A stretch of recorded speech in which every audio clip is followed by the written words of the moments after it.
ọja n'ebe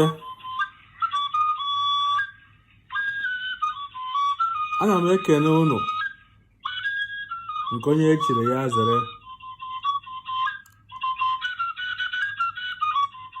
Ndị Igbo na-ekwu sị na ọ na-awụ a na-etiri nwata akụ ọ na-enwe aṅụrị, mana mmahụ na iwe na-ewe okwute a na-eti akụ na ya. Ọ na-awụ onye isi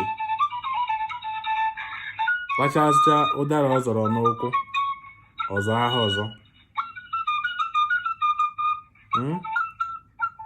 Ana m ekene unu